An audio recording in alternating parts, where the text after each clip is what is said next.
السلام علیکم ناظرین، بطور مسلمان ہم یہ مانتے ہیں کہ اس کائنات کا ایک مالک ہے، وہ ہمارا پروردگار ہے۔ ایک دن موت کے بعد ہم اس کے سامنے پیش ہوں گے اور اپنے اعمال کا جواب دیں گے۔ لیکن اس بنیادی تصور پر ہم یہ جانتے ہیں کہ قدیم ادوار سے لے کے عصر حاضر تک بہت سی تنقیدات کی گئی ہیں۔ اس پروگرام میں ہماری یہ کوشش ہوگی کہ جناب جاوید احمد غامدی صاحب سے ان تنقیدات کے بارے میں گفتگو کی جائے۔ ہمارے جو طلباء اور طالبات یہاں پر ہمارے ساتھ موجود ہیں، ان کے سوالات کو جاوید صاحب کے سامنے پیش کیا جائے۔ جاوید صاحب، جس خدا کو ہم دیکھ نہیں سکتے، اس کو چھو نہیں سکتے، اس سے ملاقات نہیں کر سکتے، اس کو کیا ہم علمی طور پر جان سکتے ہیں اور اس کی دعوت کیا دنیا کے سامنے کسی علمی بنیاد پر دے سکتے ہیں؟ اس کے بارے میں آپ کیا فرماتے ہیں؟ دنیا میں آپ جن حقیقتوں کو مانتے ہیں ان کے ماننے کے لیے جو ذرائع آپ استعمال کرتے ہیں، بالکل وہی ذرائع ہم اللہ تعالیٰ کے تصور تک پہنچنے کے لیے استعمال کرتے ہیں۔ ہر چیز دیکھ کر نہیں مانی جاتی، بہت سی عقلی حقیقتیں ہیں، بہت سی علمی حقیقتیں ہیں جو استدلال کی بنیاد پر مانی جاتی ہیں۔ اگر آپ غور کریں تو ہم جن چیزوں کو دنیا میں مان رہے ہوتے ہیں، ہمارے سارے علوم، ہمارے سارے فنون انہی پر مبنی ہیں۔ ان میں سب سے پہلا ذریعہ ہمارے ماننے کا ہمارا حاسہ باطنی ہے، یعنی جس طرح ہمیں اللہ تعالیٰ نے دیکھنے کے لیے آنکھیں دی ہیں، سننے کے لیے کان دیے ہیں، اور ہم اپنے خارج کی دنیا کو ان سے دیکھتے ہیں، یعنی باہر کی دنیا کو ہم اپنے حواس کے ذریعے سے دیکھتے، سمجھتے، سونگھتے، جانتے، پہچانتے ہیں۔ بالکل اسی طریقے سے ہمارے اندر ایک باطنی حاسہ ہے، ایک انر سینس ہے، جس سے ہم اپنے اندر کو دیکھتے ہیں۔ یعنی نفس انسانی کے اندر یہ صلاحیت ہے کہ وہ باہر بھی دیکھ سکتا ہے، اندر بھی دیکھ سکتا ہے۔ یہ جب ہم اندر دیکھتے ہیں تو یہاں بھی کچھ حقیقتیں پاتے ہیں۔ ان کو آپ وجدان کے لفظ سے تعبیر کرتے ہیں، جسے آپ انٹیوشن کہتے ہیں۔ آپ اسے حاسہ باطنی، جیسے میں نے کہا، آپ کی ایک انر سینس ہے، اس سے تعبیر کرتے ہیں۔ آپ اپنے باطن کے علم سے اس کو تعبیر کرتے ہیں۔ تعبیرات میں اختلاف ہو سکتا ہے، لیکن دنیا کی بہت سی حقیقتیں ہیں جن کو ہم اس سے بھی سمجھتے ہیں۔ اسی طریقے سے آپ اگر دیکھیں اور غور کریں تو بہت سی ایسی چیزیں ہیں کہ جو آج ہمارے سامنے نہیں ہوئیں، وہ ما قبل تاریخ میں ہوئیں، تاریخ کے ادوار میں ہوئیں، لیکن ہم تک وہ علمی تواتر کے ذریعے سے پہنچتی ہیں۔ ہم مانتے ہیں کہ کارل مارکس ایک صاحب تھے، ہمیں معلوم ہے کہ انہوں نے ڈاس کیپٹل لکھی تھی۔ ہم جانتے ہیں کہ فردوسی ایک شاعر تھا، ہمیں معلوم ہے کہ اس نے شاہ نامہ لکھا تھا۔ یہ ساری حقیقتیں علمی تواتر سے ہم تک پہنچتی ہیں، اور ان کے بارے میں بھی ہمارا یقین ویسا ہی یقین ہوتا ہے جس طرح کہ آنکھوں سے دیکھ کر کسی چیز کے بارے میں ہمارا یقین ہوتا ہے۔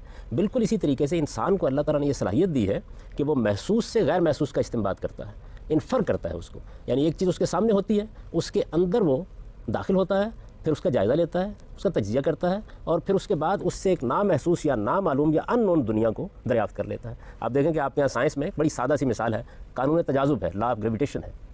کسی نے دیکھا تو نہیں ہے کشش شکل کو؟ کیا ہوا؟ آپ مشہور واقعہ بیان کرتے ہیں کہ نیوٹن نے دیکھا کہ سیب نیچے گر رہا ہے۔ اب بھی انسان جب مشاہدات کرتا ہے تو وہی دیکھتا ہے کہ ایک چڑیا مر گئی ہے، اوپر اڑ جانے کی بجائے زمین پر آ رہی ہے۔ آپ کوئی پتھر اٹھانا چاہتے ہیں تو آپ کو اس میں زور صرف کرنا پڑتا ہے، تو ظاہر ہے کیا کرتے ہیں آپ نے دیکھا ہے اس میں پتھر کو، آپ نے دیکھا ہے گرتی ہوئی چڑیا کو، یہ محسوس ہے، یہ معلوم ہے، یہ آنکھوں کے سامنے ہے، لیکن آپ اس سے انفر کرتے ہیں، استنباط کرتے ہیں کہ اس کے پیچھے ایک غیر محسوس حقیقت ہے، اور اس کو بھی ویسے ہی مان لیتے ہیں۔ ساری دنیا جس کو مان رہی ہے۔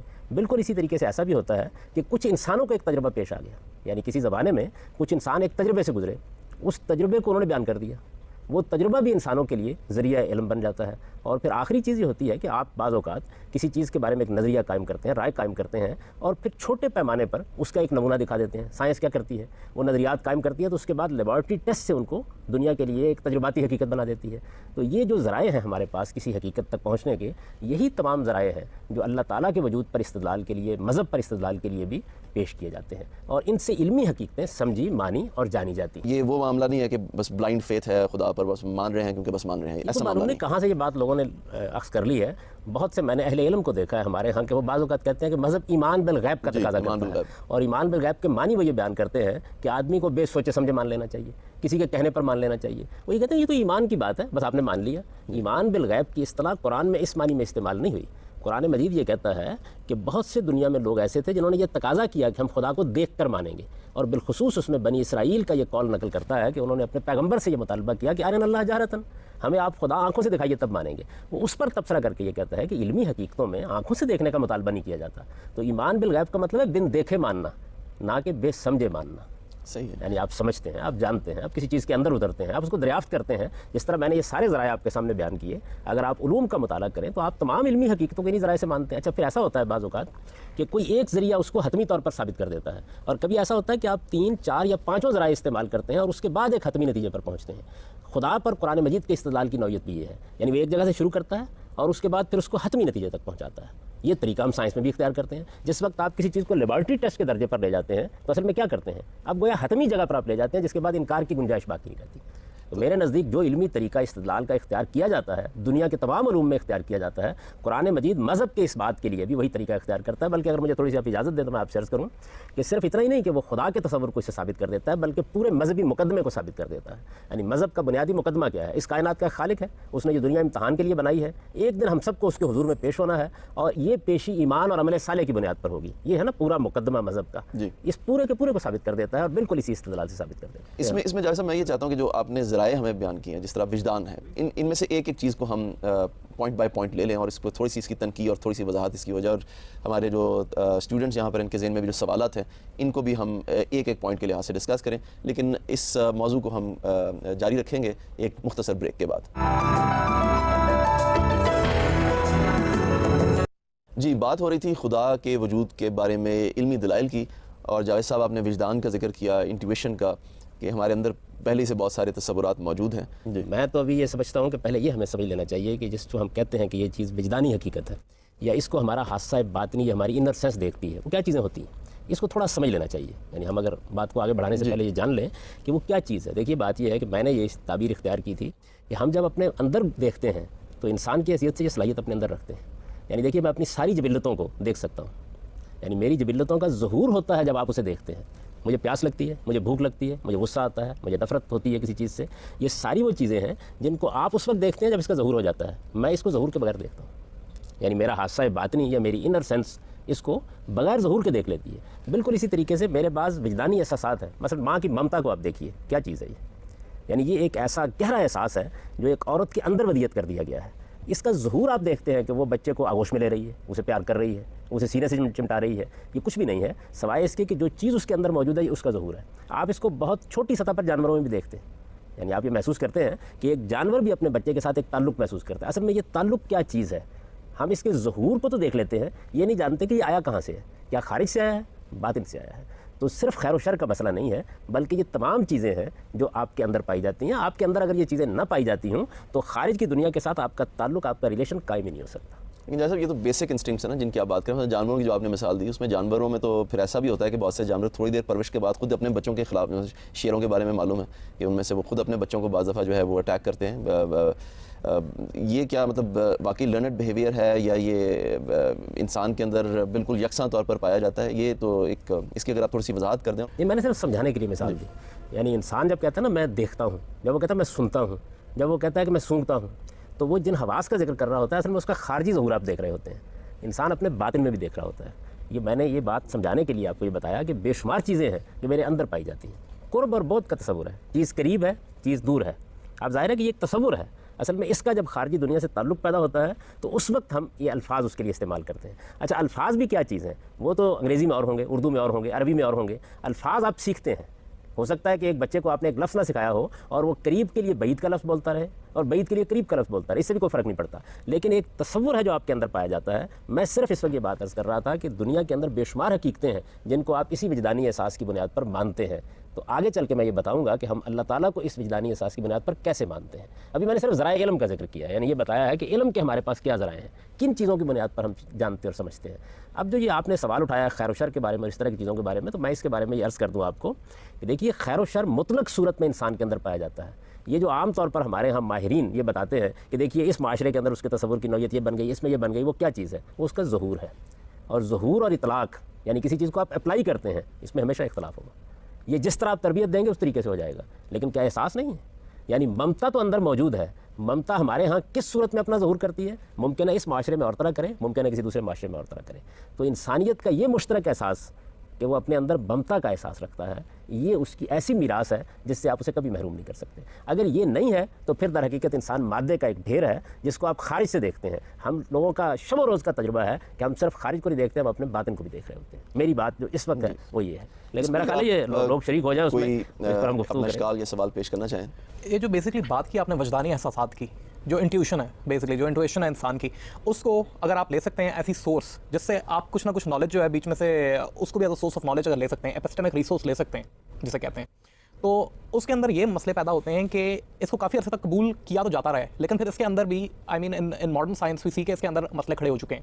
مثلاً میتھمیٹکس کے اندر for centuries the idea was accepted کہ یوکلیڈین جیومیٹری، ٹھیک ہے، واز انٹویٹیولی آبویس، اس کے ایگزیمس، ٹھیک ہے 2 سینچری سادہ الفاظ میں آپ اگر ہمیں 2 صدیاں پہلے یوکلڈ کی جو جیومیٹری تھی، جیومیٹری کا مجھے اردو میں نہیں آتا، سوری فار دیٹ، لیکن آئی مین وہ بیسکلی لی جاتی تھی کہ انٹویٹیولی وجدانی طور پہ آپ کہہ لیں آبویس ہے، اور اس کے ایگزیمس اسی طرح لیے جائے تھے، اس بیسس پہ آگے جو ہے کام کیا جاتا تھا. ہاؤ ایور 2 صدیاں پہلے گاس اور لوبچیفسکی کی جو نئی جیومیٹری تھی جو اس کے ایگزیم سے ڈس ایگری کرتی ہے، وہ بھی دنیا کو اتنی اچھی طرح ڈسکرائب کرتی ہے. لیکن اگر جاوید صاحب کی بات کو میں سادہ لفظوں میں کہوں کہ یہ بات کہ ممتا کا احساس انسانیت کے اندر موجود ہے، اس کے اوپر آپ کو کوئی تنقید آپ کے ذہن میں اس کے اوپر نہیں، لیکن یہ جو ہے یہ خدا کے لیکن اس میں یہ بات تو جاوید صاحب نے واضح کر دی کہ اطلاقات میں اختلاف ہو سکتا ہے، لیکن جس چیز کو مثال کے طور پر آپ یہاں بیٹھ کر اس وقت تسلیم کرتے ہیں جس میں ایک ممتا کا احساس ہے، کیا آپ اس کو ڈینائی کرتے ہیں؟ میں تھوڑی سی ان سے بات کروں. دیکھیے بات یہ ہے کہ ابھی تو میں نے صرف یہ بتایا کہ آپ کے اندر یہ چیزیں پائی جاتی ہیں، ان کا اطلاق اللہ تعالیٰ کے تصور پر کس طریقے سے ہوتا ہے یہ ابھی موضوع نہیں بنا. ان کے سوال کا میں نے جواب یہ دیا تھا کہ یہ ذرائع ہیں جن سے ہم باقی دنیا کی حقیقتوں کو مانتے ہیں، تو اللہ تعالیٰ کے وجود کے معاملے میں بھی بالکل یہی ذرائع استعمال کرتے ہیں. اور میں نے ایک بات اور عرض کی تھی کہ یہ ہوتا ہے بعض اوقات کہ ایک ذریعہ ایک چیز کو حتمی نتیجے تک پہنچا دیتا ہے، 2 ذرائع مل کے اس کو حتمی نتیجے تک پہنچا دیتے ہیں، 3 ذرائع مل کے حتمی نتیجے تک پہنچا دیتے ہیں. بسا اوقات آتا ہے کہ آپ 5 سے گزرتے ہیں تو پھر حتمی نتیجے تک پہنچتے ہیں. یعنی آپ کو ایک ترتیب اور تدریج کے ساتھ آگے بڑھنا پڑتا ہے. جو مثال آپ نے جیومیٹری کی دی ہے اس کے بارے میں تھوڑا سا کمنٹ کرنا چاہوں گا. دیکھیے بات یہ ہے کہ جس طرح دنیا کے باقی ذرائع سے حاصل ہونے والا علم نظر ثانی سے گزرتا رہتا ہے، ایسے ان ذرائع سے حاصل ہونے والا علم بھی نظر ثانی سے گزرتا رہتا ہے. میری آنکھیں سورج کو دیکھتی تھیں، صدیوں دیکھتی رہیں، اور میرے کان بہت سی آوازیں سنتے تھے، صدیوں سنتے رہے. آج ان آوازوں کے بارے میں بھی اور سورج اور چاند کے بارے میں بھی میرے تصورات میں بہت سی تبدیلیاں آ گئیں. تو یہ میرا کہنے کا مطلب نہیں ہے کہ جو چیز آپ کے اندر پائی جاتی ہے اس کو جو تعبیر 4 صدی پہلے دی گئی تھی آج بھی وہی ہوگی. میں صرف یہ بتا رہا ہوں کہ آپ کے پاس جاننے کے ذرائع کیا ہیں. دیکھیے بات یہ ہے کہ اگر آپ یہ مانتے ہیں کہ آنکھیں دیکھتی ہیں، جی یہ مانتے ہیں، غلط بھی دیکھتی ہیں صحیح بھی دیکھتی ہیں، اس کو تو تنقید کر کے سمجھا جائے گا نا کہ کیا غلط دیکھا کیا صحیح دیکھا. یہ ممکن ہے کہ میری آنکھ جس چیز کو صدیوں کے فاصلے پر دیکھ رہی تھی، بعد میں میرے علم میں یہ بات آئی کہ وہ تو میری آستین میں تھا، اور ممکن ہے کہ جس چیز کو میں اپنے ہاتھ پر سمجھ رہا تھا وہ بعد میں معلوم ہو کہیں بہت دور تھا. آپ جانتے ہیں کہ جدید سائنس میں اب آپ کو معلوم ہو گیا ہے کہ جن سیاروں اور ستاروں کی روشنی اس وقت ہم تک پہنچ رہی ہے اور ہم ان کو اس وقت دیکھ رہے ہیں، سامنے دیکھ رہے ہیں، دوربینوں سے دیکھ رہے ہیں، وہ عرصہ ہوا ختم ہو چکے ہیں. جی تو اس سے یہ بات واضح ہو گئی کہ بسا اوقات ہمارے حواس بھی کسی چیز کے بارے میں جو کچھ کہہ رہے ہوتے ہیں اس میں غلطی ہو سکتی ہے. علم کے نتائج پر نظر ثانی کا کام ہوتا رہے. جیومیٹری کے اندر جو بنیادی مقدمات تھے وہ کسی مزید تحقیق میں تبدیل ہو گئے. آپ جانتے ہیں نیوٹن نے جو کثر تعمیر کیا تھا میکان کی کائنات کا، وہ آئنسٹائن کی تحقیقات کے نتیجے میں تبدیل ہو گیا. جی لیکن کیا اس کے بعد انسان کا اپنے ذرائع علم پر اعتماد اٹھ گیا ہے؟ اس وقت میں نے صرف اتنی بات کی تھی کہ ہمارے پاس جو علم کے ذرائع ہیں وہ صرف یہ نہیں ہے کہ آنکھیں دیکھ لیتی ہیں، کان سن لیتے ہیں، نہیں، ہمارے اندر ایک انر سینس بھی پائی جاتی ہے. ہم اپنے اندر بھی دیکھتے ہیں، جو کچھ ہم اندر دیکھتے ہیں صحیح دیکھا ہے یا غلط دیکھا ہے، اس پہ بحث ہوگی، گفتگو ہوگی. اس پوائنٹ پر ہم آتے ہیں واپس ایک مختصر سی بریک کے بعد. Welcome back. جی ایاز، آپ یہ انر سینس کے حوالے سے کچھ بات کرنا چاہ رہے تھے. میں پھر یہ کہہ رہا تھا کہ آئی مین انڈرسٹینڈنگ جس طرح انہوں نے بات بتائی ہے آپ نے کہ اس طریقے سے مثلا اب جو آپ کی ڈفرینٹ تھیریز ہیں، آپ سورسز آف نالج بھی جس طرح بتا رہے ہیں، سائنس کے اندر تو it's generally accepted as pretty much a doctrine کہ یہ ساری کی ساری ایک ڈاکٹرن ہے فیلیبلزم کا، کہ یہ ساری کی ساری چیزیں ریوائز ہو سکتی ہیں. ہم قبول کرتے ہیں ان کے لیے آرگومنٹس قبول کرتے ہوئے بھی کہ ہو سکتا ہے کہ یہ تھیری کل کو بدل جائے.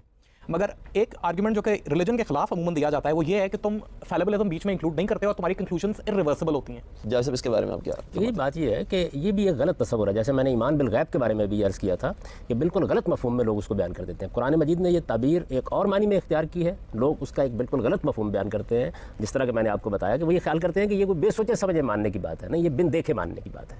یعنی بے سوچے سمجھے نہیں، سوچ سمجھ کر ہم مانتے ہیں. بالکل اسی طریقے سے جب ہم مذہب کو پیش کرتے ہیں تو کب یہ کہتے ہیں کہ ہم اس پر غور کرنے کے لیے تیار نہیں ہیں. ہم یہ کہتے ہیں کہ آپ آئیے، جو استدلال ہے اس کے اوپر آپ تنقید کیجیے. نہ صرف یہ کہ مذہب کے مبادی اور مقدمات کے بارے میں تنقید سننے کے لیے تیار ہوتے ہیں بلکہ اس کی تفصیلات میں بھی تنقید سننے کے لیے تیار ہوتے ہیں. بلکہ میں تو علم کا جو صحیح طریقہ ہے وہ اسی کو سمجھتا ہوں کہ آپ ہمیشہ کرٹیسائز کرتے رہتے ہیں. جاوید صاحب، یعنی آپ یہ جو بات آپ فرمائیں تو بہت ہی غیر معمولی بات ہے. کیا قرآن مجید اس رویے کے بارے میں کوئی بات ہمیں بتاتا ہے؟ مطلب یہ تو بظاہر تو معلوم ہوتا ہے کہ ہمارے جو دینی اور مذہبی طبقہ ہے وہ تو اس کے تصورات اور اس کے علم کے بارے میں رویے کے بالکل منافی بات آپ فرما رہے ہیں. آصف، آپ حیران ہوں گے کہ قرآن مجید کی سورہ قصص میں اللہ تعالیٰ اپنے پیغمبر سے یہ کہتے ہیں کہ آپ ان کے سامنے تورات پیش کریں، آپ ان کے سامنے قرآن پیش کریں، اور اگر یہ اس کو نہیں سننے کے لیے تیار تو ان سے یہ کہیں کہ تم میرے سامنے تورات اور قرآن سے زیادہ کوئی ہدایت کی چیز لے آؤ، میں اس کو مان لوں. اس کے کیا معنی ہے؟ اس کے معنی یہ ہے کہ خدا کا پیغمبر بھی جو پورے اہتمام کے ساتھ یہ کہہ رہا ہوتا ہے کہ میرے پاس حق ہے، وہ لوگوں کو بحث مباحثے کی دعوت دے رہا ہے. اگر قرآن مجید نے یہی کرنا تھا تو پھر تو یہ ہوتا کہ 2 یا 3 صفوں میں وہ اپنے عقائد بیان کر دیتا اور اس کے بعد لوگوں سے کہتا کہ ان کو مان لو. اس نے استدلال کیا ہے, اس نے اعتراضات کا جواب دیا ہے. اصل میں یہاں پہ ایک چیز کی طرف آپ کو توجہ دلانا چاہوں گا. ہمارے ہاں لوگ جب مذہب پر گفتگو کرتے ہیں تو مذہب صرف وہی تو نہیں ہے جو قرآن نے پیش کیا ہے. مذہب کی ہزاروں تعبیریں دنیا میں موجود ہیں اور ان کو پیش کرنے کے طریقے بھی موجود ہیں. اوہام کا نام بھی مذہب ہے, تخیلات کا نام بھی مذہب ہے, کچھ تاریخی نوعیت کی صداقتوں یا کس بیانیوں کا نام بھی مذہب ہے. بے شمار چیزیں جس پر اس کا اطلاق کر لیا جاتا ہے. لوگ ان سب کو جمع کرتے ہیں اور اس کے بعد مذہب کے بارے میں اس پر گفتگو شروع کر دیتے ہیں. میں جب مذہب کی بات کر رہا ہوں تو میرا مطلب یہ ہے کہ اللہ کی وہ کتاب جو ہمارے پاس بالکل محفوظ صورت میں موجود ہے وہ مذہب کو کیسے پیش کرتی ہے. تو میں آپ کو اطمینان دلاتا ہوں کہ وہ اپنے ایک ایک مقدمے پہ استدلال کرتی ہے, اس مقدمے کے بارے میں اعتراضات پیدا ہوتے ہیں, ان کا جواب دیتی ہے.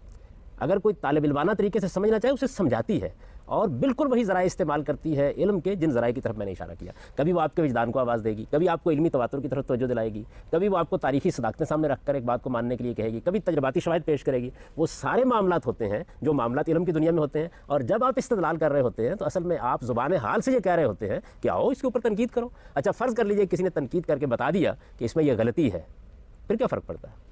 سوال یہ ہے کہ ہمیں پیغمبروں نے جو حق بتایا اس کے دلائل دیے, ہم اس پہ قائل ہو گئے. جیسا میں چاہ رہا ہوں کہ تیمور کا ہم سوال سنیں کیونکہ یہ غالباً ان بیسیز کے حوالے سے آپ کو سوال کرنا چاہتے ہیں. جی تیمور فرمائیے.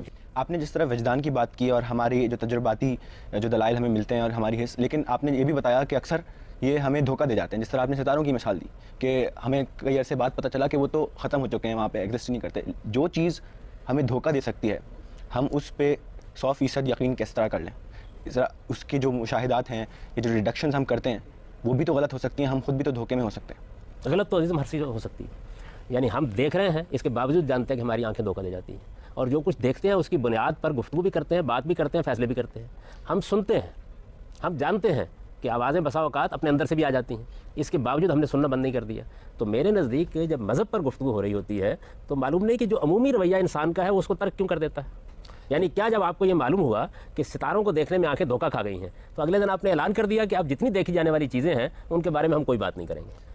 آپ نے کانوں کے بارے میں اعلان کر دیا. دیکھیے ہمارے حواس کی کچھ حدود ہیں, کچھ لمٹس ہیں, ان کے اندر وہ کام کرتے ہیں.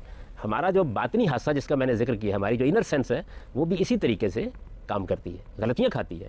لیکن کیا انسان ہمیشہ ٹھوکر ہی کھاتا ہے؟ کیا ہمیشہ غلطی کرتا ہے؟ انسان یہ اعتماد رکھتا ہوتا ہے کہ مجھے اسی طرح چلنا ہے. دیکھیے ہم چل رہے ہیں, کوئی دوسرا آدمی آئے, وہ آ کے اس پہ تنقید کرے, اس کی غلطی واضح کر دے. اگر اس کی غلطی واضح ہو جائے گی ہم اپنا مقدمہ واپس لے لیں گے. گویا یہ وہی سوال ہے جو ایاز نے کیا تھا, اور آپ غالباً یہی فرمانا چاہ رہے ہیں کہ جن بیسس پر ہم دنیا کے تمام معاملات کو مان کر چلتے ہیں اور جب تک وہ فالسیفائی نہیں ہو جاتے, جس طرح کہ ایاز نے غالباً پاپر کی ٹرم یوز کی, کہ جب تک وہ ان کی نگیشن میں ہمارے لیے ثبوت حتمی درجے تک نہیں آ جاتا تو ہمارے لیے وہ حقیقت ہی رہتی ہے. یہ کیا میں آپ کی بات میں نے تو آپ کے سوال کے جواب میں اسی لیے سب سے پہلے یہی بات کہی تھی کہ جو دنیا کی علمی حقیقتوں کو ماننے کے ہمارے پاس ذرائع ہیں انہی کی بنیاد پر ہم مذہبی حقیقتوں کو مانتے ہیں. اس پر ہم آئیں گے ایک چھوٹی سی بریک کے بعد. Welcome back. جی ہانی, آئی تھنک آپ کے ذہن میں ان بیسس کے بارے میں ابھی بھی کوئی سوال ہے, اگر آپ کرنا چاہیں جائے. میرا یہ کہنا ہے کہ بے شک اس بات, یہ آپ بالکل درست فرمایا کہ 5 حصوں سے ہی آپ جو ہے دنیا کی جو ریالٹیز ہیں یا جو بھی فیکٹس ہیں اسے آپ جو ہے پرسیو کرتے ہیں, وہی آپ کے لیے علم ہے اور نالج ہے. لیکن وہ خدا جسے دیکھا نہیں جا سکتا, جسے محسوس نہیں کیا جا سکتا, ان دا سینس کہ آپ اسے ٹچ نہیں کر سکتے, اگر آپ سینسز کے بارے میں بات کر رہے ہیں, جس سے آپ بات نہیں کر سکتے, اور جس طریقے سے ہم اور آپ گفتگو کر رہے ہیں اس طریقے سے ہم کلام نہیں کر سکتے, تو میرے خیال سے یہ کہنا غلط ہوگا کہ ہم انہی سینسز کی بیسس پہ ایک مذہبی نالج جو ہے حاصل کر سکتے ہیں about a God which is not visible. یہ میں نے نہیں کہا بیٹے, میں نے یہ کہا ہے کہ ہمارے پاس چیزوں کو, علمی چیزوں کو جاننے کے 5 ذرائع ہیں. اور آپ یہ دیکھیے کہ اس میں نے حواس کے ذریعے سے حاصل ہونے والے علم کو تیسری جگہ پہ جا کے بیان کیا ہے کہ جو کچھ ہمیں حواس سے علم ہوتا ہے ہم اس کے پیچھے جھانکنے کی کوشش کرتے ہیں. یہ علم کے ذرائع ہیں. 5 چیزوں سے مراد 5 حواس نہیں ہیں, یعنی جو سینسز نہیں ہیں, بلکہ پہلی چیز میں نے آپ کو یہ بتائی ہے کہ جس طرح ہمارے پاس آنکھیں ہیں, جس طرح ہمارے پاس کان ہیں, بالکل اسی طرح سے ہمارے اندر دیکھنے کی بھی ایک حص ہمارے پاس موجود ہے. اس کو وجدان بھی کہہ سکتے ہیں, اس کو آپ انر سینس بھی کہہ سکتے ہیں, اس کو آپ حاسہ باطنی بھی کہہ سکتے ہیں. یہ ان آنکھوں کے علاوہ ہمارے پاس موجود ہے, ان کانوں کے علاوہ ہمارے پاس موجود ہے. اسی طرح میں نے آپ سے عرض کیا ہے کہ تاریخی حقیقتیں ہیں. کارل مارکس کو میں نے آنکھوں سے نہیں دیکھا, میں نے چھوا بھی نہیں ہے, لیکن جن لوگوں نے اس کو دیکھا اور چھوا تھا ان کی شہادت منتقل ہوتی چلی آ رہی ہے. تو میں اس کو علمی تواتر سے مان رہا ہوں، یعنی ایک کنٹینیوٹی ہے نالج کی جو مجھ تک پہنچی ہے اس کی بنیاد پر مان رہا ہوں۔ تو ذرائع پر ہم نے گفتگو کی ہے، ان 5 حواس پہ گفتگو نہیں کی۔ اگر ان 5 حواس میں سے مثلا خدا کو دیکھ لیا جاتا، خدا کو چھو لیا جاتا، تو پھر یہ بحث کرنے کی ضرورت ہی نہ پڑتی۔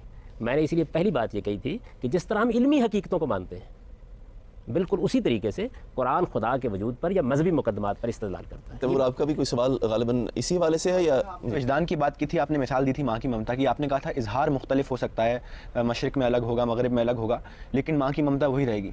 لیکن میں نے چند دنوں پہلے کئی بار ایسا واقعہ آئے ہیں کہ اخبار میں بھی پڑھا، اور ایک پرسنل ایکسپیرینس بھی دوست کے ساتھ یہ رہا کہ مطلب اکثر ایسے واقعات ہوتے ہیں کہ مائیں اپنے بچوں کے ساتھ بہت ظلم کرتی ہیں، انفیکٹ انہیں مار بھی دیتی ہیں۔ تو کیا وہ بھی ممتا کا ایک اظہار ہے؟ وہ کیسے ممتا ہو سکتی ہے؟ عقل اس بات کو تسلیم کرنے سے انکار کر دیتی ہے۔ دنیا کے اندر ہم جتنی چیزوں کو بھی دیکھتے ہیں ان میں آپ دیکھیں گے ہمیشہ یہ طریقہ اختیار کیا جاتا ہے کہ استقراء کرتے ہیں، انڈکشن کرتے ہیں، یعنی بے شمار چیزوں کا جائزہ لیتے ہیں، اور معلوم ہوتا ہے کہ جب وہ ساری چیزیں ایک طریقے سے ہمارے سامنے آ رہی ہیں تو کہیں کہیں ایکسیپشنز ہوتی ہیں، استثناء ہوتا ہے، اس ایکسیپشن کو سمجھتے ہیں۔ یہ جب ایک ماں بچے کو مار رہی ہوتی ہے تو یہ دنیا کے لیے ایک حادثہ ہوتا ہے، ایک خبر ہوتی ہے۔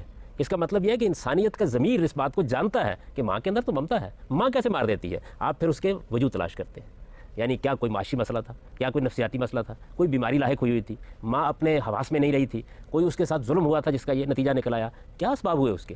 یہی آپ کا علم ہے جس کی بنیاد پر آپ فیصلے کرتے ہیں۔ آپ نے کیا اس طرح کی بہت سی خبریں سننے کے بعد 2 4 5 10 کہ ماں نے اپنے بچے کو مار دیا، ماں کی ممتا کا انکار کر دیا ہے؟ ایسا نہیں ہوتا۔ تو اصل میں جس وقت ہمارے سامنے کوئی استثناء یا کوئی ایکسیپشن آتی ہے تو ہم ہمیشہ یہ جائزہ لے کے دیکھنے کی کوشش کرتے ہیں کہ اس کے اسباب کیا ہے۔ ساری دنیا میں آپ یہی کرتے ہیں۔ میں جو توجہ دلا رہا ہوں وہ یہ ہے کہ آپ دنیا کے اندر جن حقیقتوں کو مانتے ہیں، از راہ کرم مذہب پر گفتگو کرتے وقت ان کا انکار نہ کر دیجیے۔ دنیا کے سارے حقائق کو آپ انہی ذرائع سے مان رہے ہوتے ہیں۔ اور پھر میں نے یہ بھی عرض کیا کہ ایسا نہیں ہوتا کہ ایک ہی ذریعہ حتمی طور پر ثابت کر دے، بعض اوقات 2 ذرائع مل کر، بعض اوقات 3، بعض اوقات 4، بعض اوقات 5۔ مثلا سائنسی معاملات میں آپ یہ دیکھتے ہیں کہ بعض اوقات آپ بہت سا مواد اکٹھا کر رہے ہوتے ہیں، اس کی توجیحات کر رہے ہوتے ہیں، 1 2 3 توجیحات سامنے آ جاتی ہیں، اس کے بعد پھر آپ لیبارٹری میں جاتے ہیں، بعض اوقات تجربہ کرتے ہیں، تجربہ کرنے کے بعد کسی ایک توجیح کی تصدیق ہو جاتی ہے یا تردید ہو جاتی ہے۔ نظریہ ارتقاء کو دیکھ لیجیے نا، کتنے نظام کے ساتھ سائنس اس کو دنیا کے سامنے پیش کر رہی ہے۔ آپ یہ دیکھیے کہ کس طریقے سے یہ انفر کیا گیا ہے۔ تو آپ یہ دیکھیں گے کہ وہی ذرائع ہیں جن کو آپ نے استعمال کیا ہے۔ آپ کیوں کہتے ہیں یہ ابھی نظریہ حقیقت نہیں بنا؟ اس کی وجہ ہے کہ ابھی تک آپ بہت سے سوالات کا جواب دینے کی پوزیشن میں ہیں۔ یعنی آپ نے ایک توجیہ کر دی ہے، آپ نے کہا کہ یہ توجیہ بڑی قابل قبول نظر آتی ہے اور ساری سائنسی دنیا اس توجیہ کو ایک حقیقت کے طور پر کم و بیش بیان کرتی ہے، لیکن ذرا آپ بات کرتے ہیں تو کہتے ہیں کہ نہیں، ابھی یہ حقیقت کے دائرے میں داخل نہیں ہوئی، کیوں؟ اس میں کچھ خلا ہے، کچھ اس طرح کی چیزیں ہیں۔ میں جو توجہ دلا رہا ہوں وہ یہ ہے کہ آپ کے پاس علم کے یہی ذرائع ہیں، تو مذہب آپ کے سامنے آ کے یہ نہیں کہتا کہ میں کوئی اور ذرائع علم لے کر آ گیا ہوں۔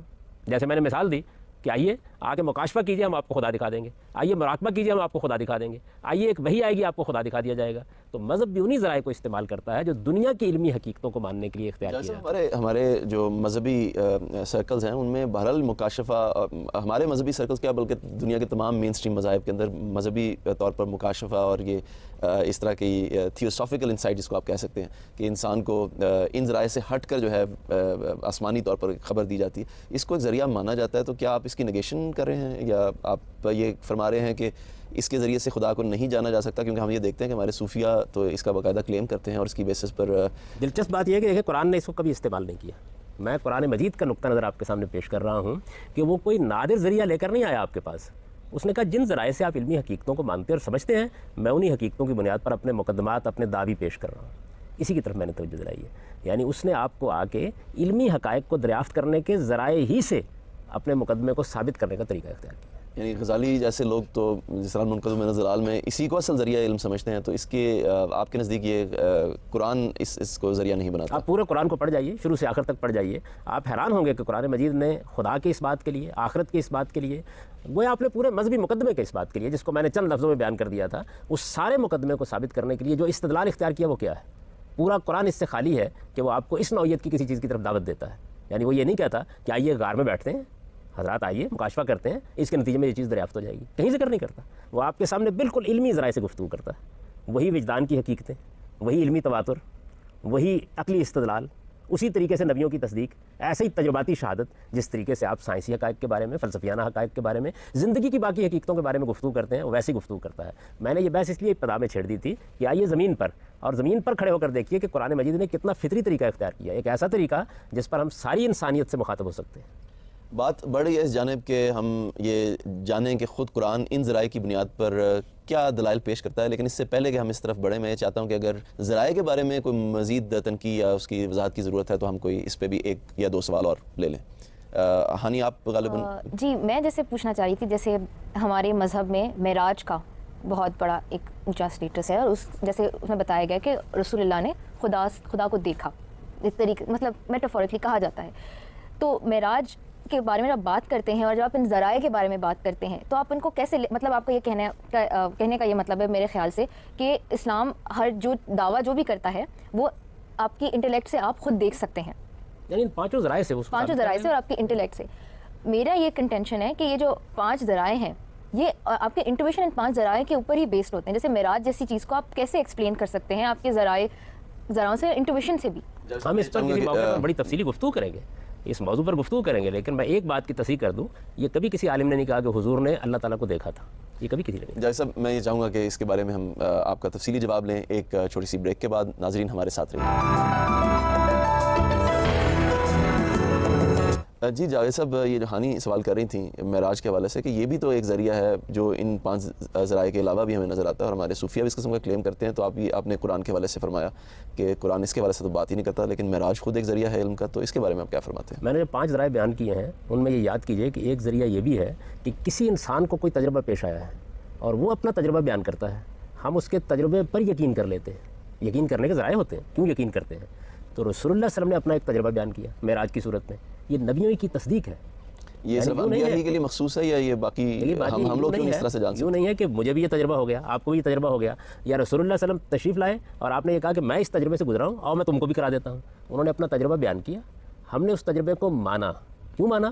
اس کی وجہ یہ ہے کہ ہم نے پہلے کبھی دلائل کے ساتھ یہ سمجھ لیا کہ وہ اللہ کے پیغمبر ہیں. تو اس وجہ سے یہاں اصل میں وہ ذریعہ زیر بحث موجود ہے، یعنی جس ذریعے کا میں نے ذکر کیا کہ آپ کسی چیز کو جانتے ہیں، اس کے لیے آپ کے وجدان کے اندر داعیات موجود ہوتے ہیں. آپ جانتے ہیں، آپ کے پاس اس کے لیے تاریخ کی شہادت ہوتی ہے جو تواتر سے منتقل ہوتی ہے. یہ والی جو بات ہے یہ اس میں یہ انبیاء کی شہادت ہی کے زمرے میں آ جاتی ہے. زمرے میں آئے گی. ایک انسان کو، ایک جلیل القدر انسان کو ایک تجربہ پیش آیا، 10 انسانوں کو ایک تجربہ پیش آیا. ایک آدمی آپ کو بیان کرتا ہے جی میں نے اڑن تشتریاں دیکھی ہیں، 2 بیان کرتے ہیں، 4 بیان کرتے ہیں، 10 بیان کرتے ہیں. تو یہ اصل میں کیا ہے؟ یہ ہے کہ آپ نے کچھ انسانوں کی تصدیق پر ایک بات کو مانا ہے.